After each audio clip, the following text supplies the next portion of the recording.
Assalamualaikum and hi, my name is Nurul Shafika binti Hazmin. As a leader in group assignment of subject Real Estate Law 1 Section 1 by Dr. Muhammad Nazir bin Muhammad Adi. And my pleasure to introduce my group members Nurul Al-Fatihah Q binti Muhammad Q and Nurul Ain binti Muhammad Tajuddin.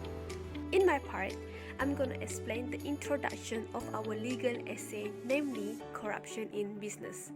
Corruption is a serious issue, and we all know that the social ethics greatly influence all the civilizations. It is a worldwide phenomenon that may be broadly characterized as governmental authority to suit a private interest. Despite the existing political economy, theorization and description of environment or society interactions and widespread evidence of bribery and illegal exchange in natural resource management, fighting corruption is currently widely ineffective, with severe consequences for environmental quality. Usually, many kinds of corruptions have ecological repercussions, of course, particularly in resource-rich developing nations. On the other perspective, every country involves because it is an unprecedented achievement and power, and since the quantity of money determines the power, individuals morally degrade themselves and flee in the wrong way in search of it. Corruption varies per country, yet it occurs in all. Additionally, corruption affects many aspects of our public and private life and politics, administration, education, and even research and security. Almost no exceptions exist. Corruption is a crime that can destroy the lives and destroy families since one person becomes used to it. No one can stop them but themselves. Moreover, the corruption is the simplest method to make a lot of money fast. Corruption prevents them from widely undue power. On the other hand, corruption cannot stop the deterioration of their morals and principles and instead exacerbates it. The problem in this corruption in business is how the corruption can affect the business. Business corruption is less accepted than in the past, yet it is still prevalent. One of these factors is the ease with which people, products, and the capital may flow. There is a lot of method in corruption. To begin with, bribery is the most typical kind of corruption. Bribery is defined as the wrong use of favor and give both personal benefits. Money, gift, corporate share, sexual favor, employment, entertainment, and political advantages are all examples of favor. Personal benefits can also be obtained by offering preferential treatment and ignoring criminality. The act of withholding assets for stealing is referred to as embezzlement. Furthermore, it is carried out by one or more people who have been entrusted with this asset. Ultimately, embezzlement is a form of financial fraud.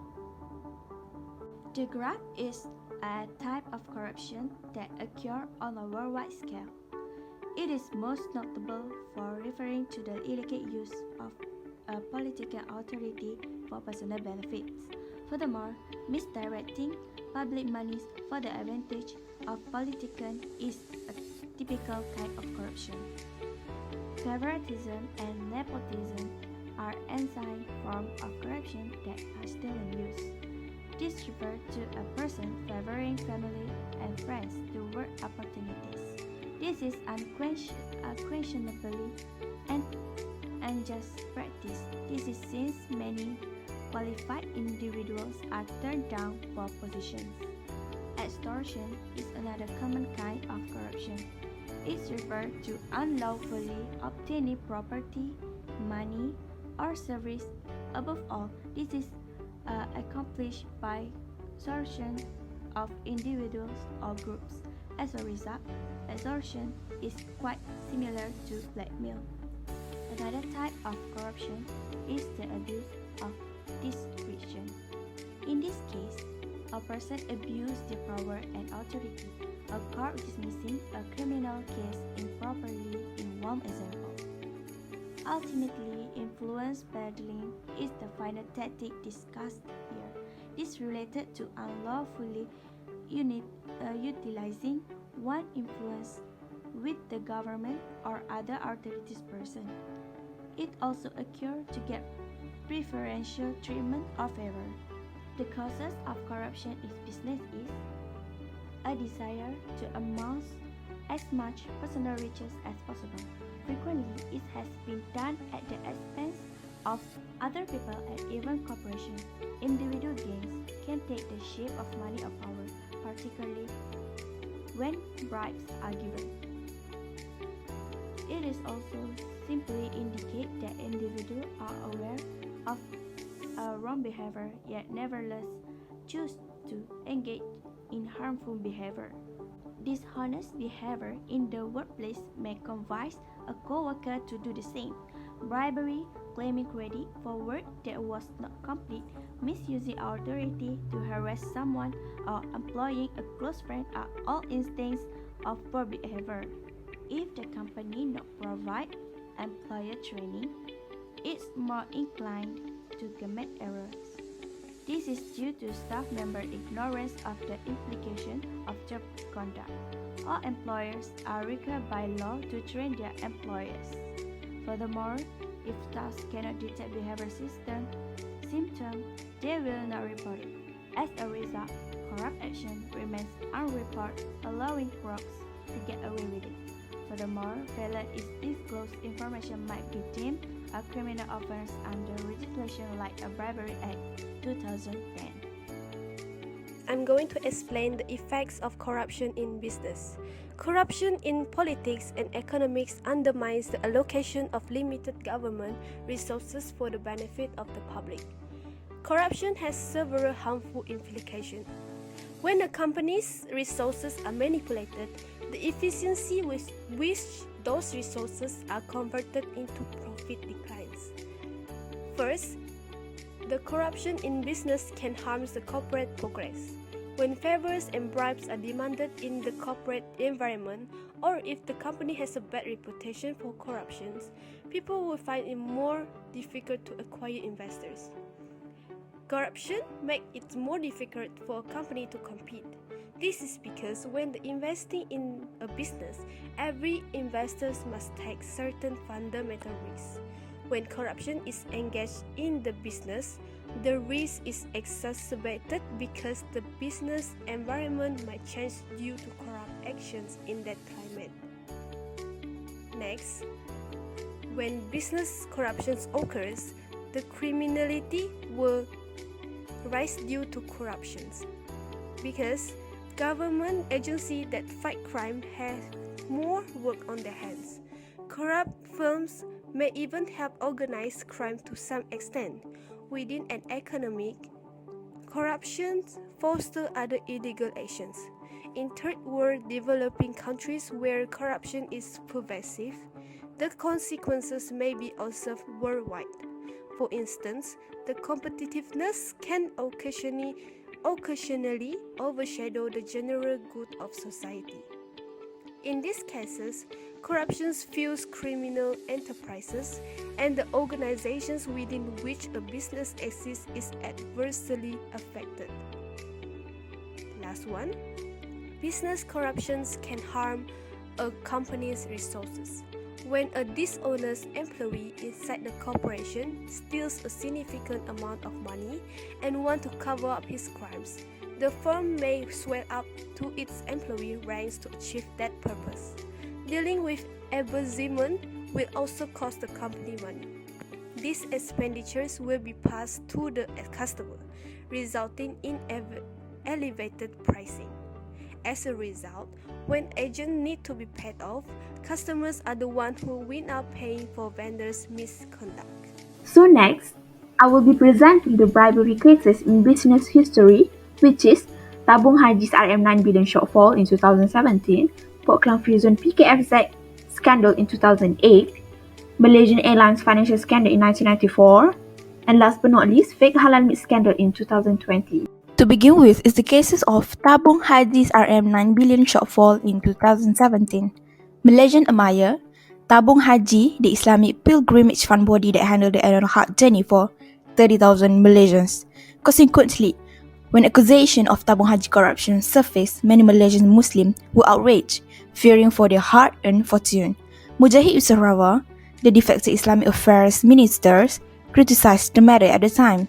He said Tabung Haji was illegally paying dividends and fabricating financial documents to hide losses estimated at RM9 billion. The Barisan Nasional allegedly used the cash to support political campaigns. Pakatan Harapan might mitigate Tabung Haji's losses by injecting RM10 billion into the fund. In addition, is the Port Klang Free Zone PKFZ 2008 scandal.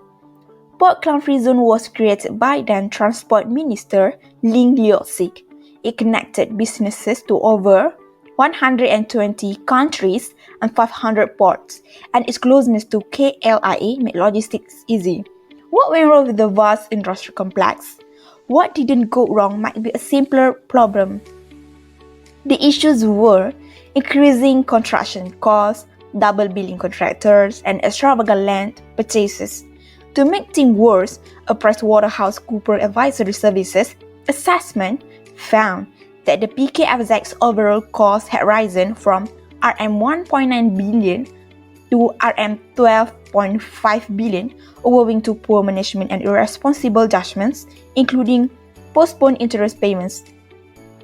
Mismanagement and faulty decisions led to postponed interest payments. PwC's final report criticized a broad range of issues from government procedures to high costs, lack of master planning, weak governance, and the use of open contracts without competitive bidding. Not be forgotten is the Malaysian Airlines financial scandal in 1994. A government-linked entity loaned billionaire Tajuddin Ramli RM8 per share to buy a majority stake in Malaysia Airlines.